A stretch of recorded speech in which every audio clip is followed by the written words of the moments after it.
Hello guys, welcome to another episode of the Tennis with Emma, the EMAzing Podcast. Today we're going to be talking about some really exciting news that Emma just kind of released to everyone and out to the public, and it's that she's going to be going back to the WTA Tour, right? So it's going to be a really exciting journey of her recording everything, and we're going to be posting a lot of stuff about her journey and how to kind of achieve that goal of going back on the WTA Tour. She's going to talk about why she made the decision, everything that she had to consider, and we're here. Basically, the main focus of this podcast is going to be about this new decision and the journey that she's about to start. So why don't you tell us a little bit about this exciting decision, Emma? Yeah, it's super exciting. It's a big decision. It wasn't an easy decision. Obviously, just a little bit more about myself, because some people ask, I'm 30 years old.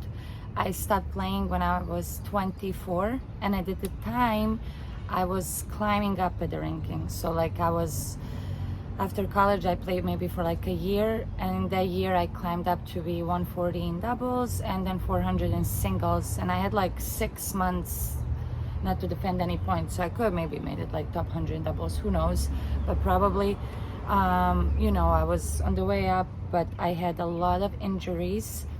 Mentally, I was not doing good. I was very lonely. I was on the tour. I was depressed most of the time. I also got married, so it was really tough in my relationship with my husband. So I decided to stop with tennis and to have a family. Right. So in the meantime, in the last 6 years, I had 2 boys. So I have a 3-year-old and almost a 2-year-old. And I've been building my business, Tennis with Emma. Right now working at the Polo Club. So I've been doing a lot, but a big part of me has been like missing. Has been some void that I'm like trying to, find it in other things, but I haven't been able to. Right. So last 2 months I've been working with a life coach, and I've been working a lot on like discovering myself and what truly makes me happy, and kind of like digging deep. And in this whole process, while I was doing that, I was at the Miami Open, and I was doing the professional course for coaches. And one of the speakers was Ann Grossman, and she was top 30 WTA. She's 52 years old now, and as she was presenting her, I was really inspired by her story. When she was 30 years old, she also had 2 boys like I do now, and she was transitioning from player to coach. So for me, it was like, oh my God, I can learn so much from her, for the next 20 years, she's been living the life that I'm about to live. So I'm like, okay, let me, I want to introduce myself. I want to ask her some questions, what advice she has for me. So I go up to her and I'm like, hey, Ann, I introduce myself. I'm like, what is one advice that you would give to your younger self? Or what is an advice that you have for me? Mm-hmm. And she goes like, if you have even a little bit in you, a little desire of wanting to play more, you need to go for it. She's like, I regret for not trying it more, and I regret it every day. She's like, you can always go back to your normal life. You can always do what you're doing right now, but you cannot take this time. Right? And she's like, if it was me, I would go 5 or 10 more years and be on the tour. And at that moment, it was like I needed to hear this from somebody that's been through it, right? And I'm like, I knew that deep inside of me, and like I was speaking with my life coach, like, she's like, you knew the answer all along inside of you. You just didn't have the courage to admit it, because it's not so simple. I'm a mom of 2, with whoever knows even a little bit about tennis and going on professional tour, I have to start from zero. It's going to be really, really hard. So making this decision, like all of these thoughts are coming, like, again, fear of failure. Why are you doing this? You're too old, your time has passed, but at the same time, I'm not letting these thoughts come to me. I'm like, you know what? I've never been more mature. I've been through so much in my life that whatever comes at me now, I'm ready for it. And I really just want to reach my full potential. I want to end it on my own terms when I know that I gave it all.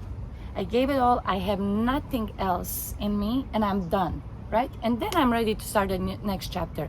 But I started that next chapter without actually being ready for it, because a big part of me was still missing it. So yeah. That's great. No, it's amazing. And we have questions that you guys have asked Emma through Instagram that we're gonna get to, but I do want to ask some questions that come up, relating to the things you say. You know what I mean? At the moment. So the first thing that came up right now is, it's super, as you said, motivating. I think it's gonna be a lot for a lot of people. Young, older people, like anybody that has a desire to go on this path of not the coaching side but the playing side, right? I think it's gonna be amazing. But I do want to get into an important topic, that is, how do you make decisions like this based on your dreams, right, on one hand, but also keeping everything realistic of what your possibilities are economically, what your possibilities are in your terms of talent, if you can actually make it, you know what I mean?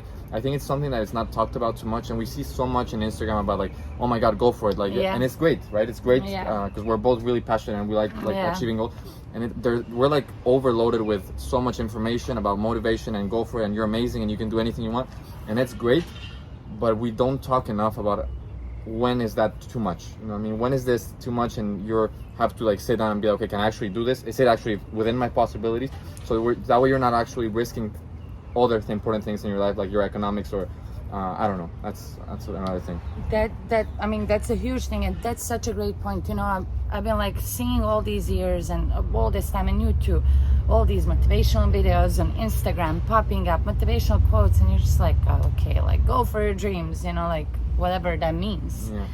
But until you figure it out with yourself, I was thinking about this yesterday, then you're God, I wasn't ready to go for my dreams and to chase my dreams and reach your full potential. You're gonna regret it later. But something clicked in my head. Yes, I put everything, in perspective, and it's not I made this decision from one day to another when Anne told me this. No, it's been a lot of thinking, a lot of conversations, lots of putting everything on the paper, logistics, how am I gonna do it.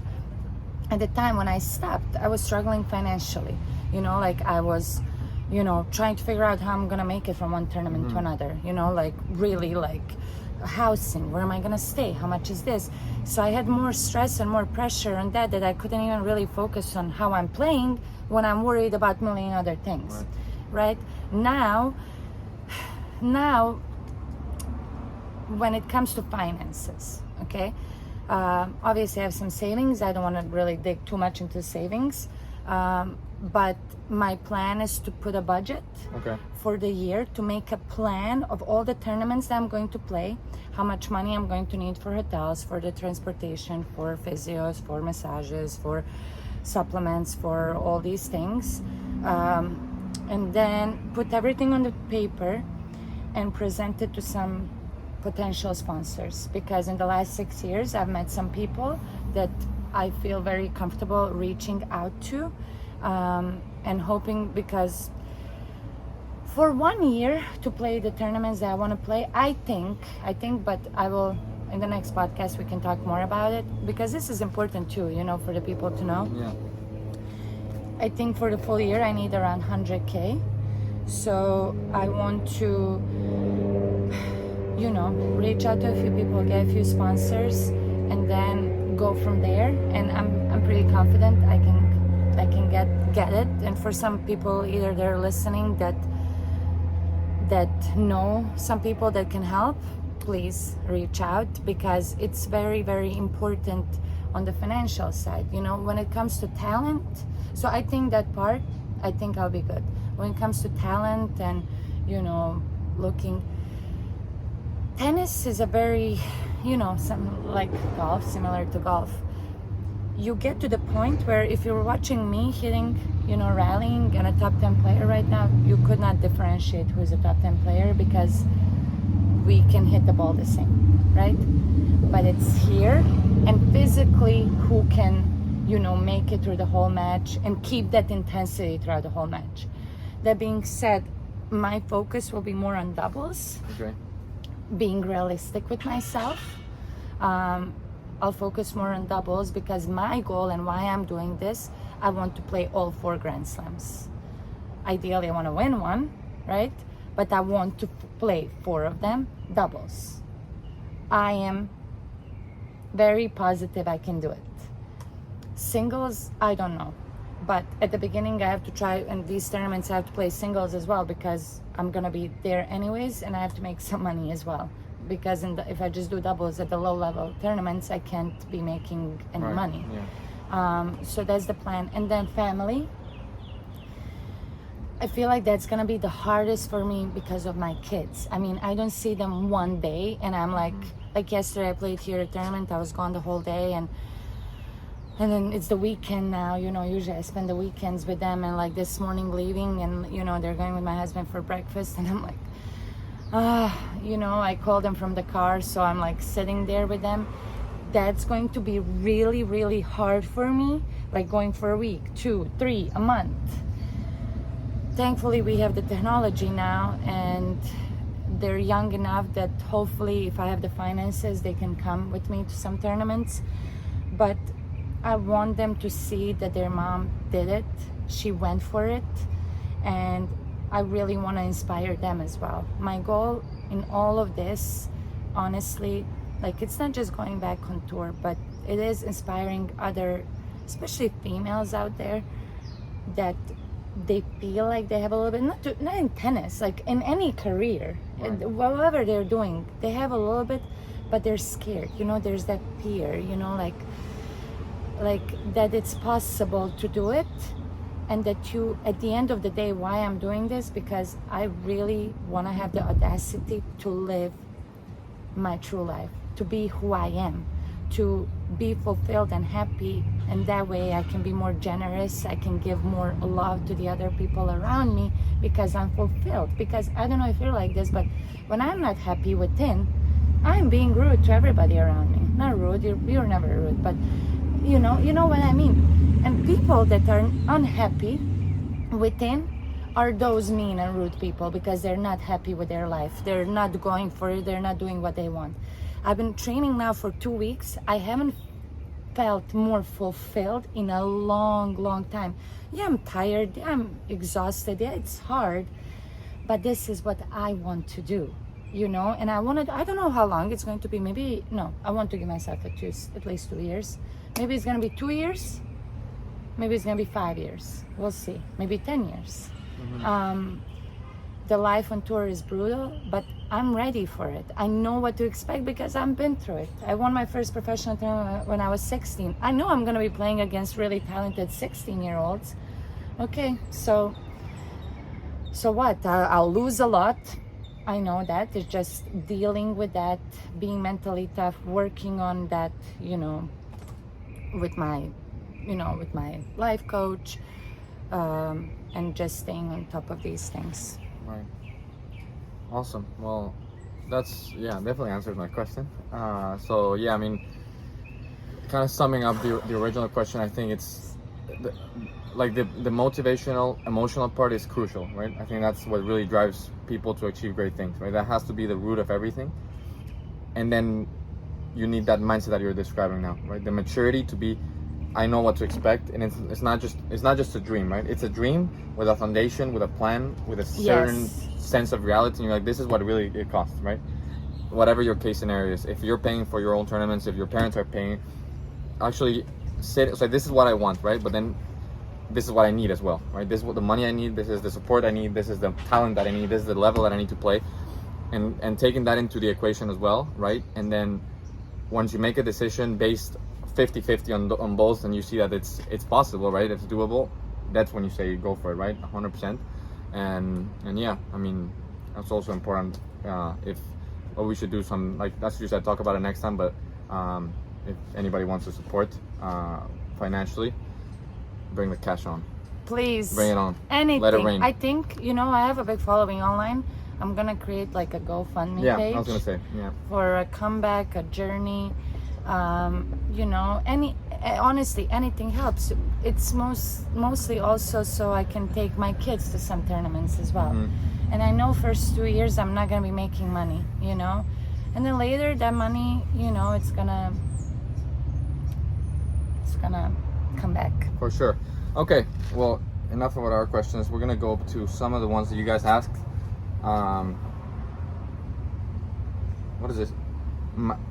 I guess this is Masamo napred MC. Masamo napred MC. Masamo napred MC. That's my friend. She said, just go for it, Emma. Nice. Masamo napred MC, Emma. Masamo napred MC. Okay, so how many hours are you training currently? How many hours do you plan to? I'm adding this. How many hours do you plan to train going forward? It just depends, So I'm planning to play a first tournament June 12th, and now it's April 15th, so I'm giving myself, or June 5th, we'll see how I feel. And so I'm giving myself 2 months with the team that I'm working at FM Tennis at the gym here at Boynton Beach. They're making an 8-week plan when it comes to that, which for me it's really, really important. I have to work on my explosiveness, on, also like prehab, we call it, all the mobility and stuff, so I prevent the injuries, because I did have When it comes to tennis, I still have to make money, so most of my lessons will be, hitting lessons that I can, and people know that already. And then I have a few girls that I'm still teaching 10 and under, and I'll spend like at least an hour a day to take time to work with them. And then, as you get older, you realize that it's quality over quantity, right? Mm-hmm. When I was younger, I just hit balls. Yeah. It's really not. It's like the quality of the practice, right? I can just be there all day and hit balls, and so what? And when it comes to, how much, it just depends on a day, on my schedule. I definitely want to get the good hitting session in. I have to start working more on match play, and just working on some specifics. So I'm working with Nikola, Aracic, Intuitive Tennis. I'm going to be working with him, cleaning some shots 2-3 times a week. I'll be setting up practice matches and then hitting. And then whenever I need to clean up something during the week, I have ball machine, I have you to feed me balls. Hopefully you're gonna do that.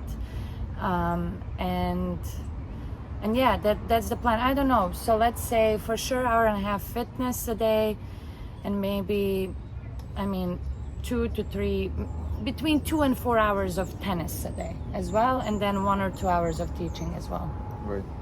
Some of the questions that you guys asked, we already covered kind of on her intro and what we talked about already. Leandro Noaves asked Emma versus Sabalenka. I'm guessing you would say who would win.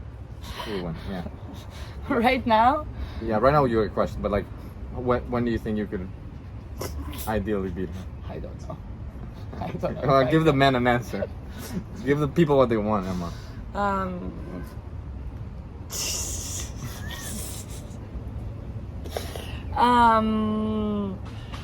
I don't know if I could beat her right now. She gets really in her head.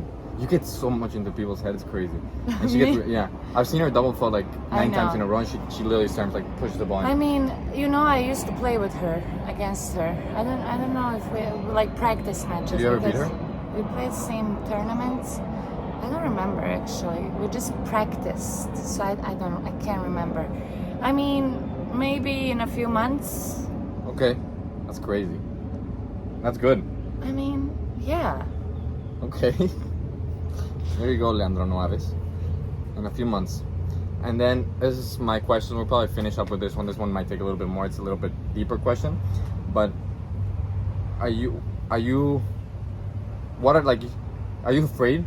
And what are the things that you really are afraid of this new journey? You know what I mean? Like we heard all the great stuff about how motivated and excited you are, but like talk about a little bit about like some fears that you have and how you're dealing with them, because I know people that are chasing their dreams as well, they're always gonna have those. So it actually started creeping in yesterday when I'm playing this tournament here, member guest at one of the country clubs. So like member is just a regular player from a country club, and then a guest is a really good player. Like yesterday I played against a girl that won Wimbledon in doubles and US Open in doubles. Today I played against a girl that was like top 60 WTA singles, And top you 10. beat them, right?